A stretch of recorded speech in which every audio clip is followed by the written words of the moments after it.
ხუთშაბათს 1 მაისს დღის 1 საათზე ჭიათურაში ვგეგმავთ ფართომასშტაბიან აქციას. მოგეხსენებათ, რომ დღევანდელი მონაცემებით დღეს უკვე 60 დღეა, რაც უწყვეტი საპროტესტო აქცია არის ჭიათურაში. მოთხოვნა არის იმ პრობლემების მოგვარება, რაც ჭიათურაშია, დასაქმების და ასე შემდეგ. 1 მაისიც მაგის გამოხმაურება იქნება. მოგეხსენებათ, რომ მსოფლიო მშრომელთა დღე გახლავთ 1 მაისი, ამიტომ სიმბოლურად გვინდათ, რომ აღვნიშნოთ ჭიათურაში. გასაგებია ჩვენთვის, რომ არის სამუშაო დღე, გასაგებია, რომ ჩვენ არ გვეზეიმება, იმიტომ რომ და 1 მაისი ზოგადად ზეიმის დღეა, რადგან მშრომელმა ხალხმა მიაღწიეს გარკვეულ წარმატებებს და მაგრამ ამის ჩვენ გვყავს მოშიმშილეები ამ დროს, ამ ეტაპისთვის 5 ადამიანის შიმშილობს და მათ შორის ერთი მშრალი შიმშილობაა გამოცხადებული, მაგრამ ამის მიუხედავად გვინდა რომ 1 მაისის საპროტესტო აქცია, გრანდიოზული აქცია მაინც ჩავატაროთ ჭიათურაში. გვაქვს იმედი, რომ საქართველოს მასშტაბით ყველა შემოგვიერთება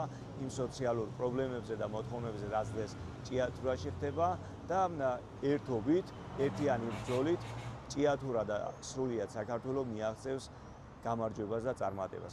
მუშათა კლასი ჩვენი ბრძოლა გახლავთ მშრომელი ხალხის პრობლემების და მშრომელი ხალხის ბრძოლა უსამართლობის წინააღმდეგ.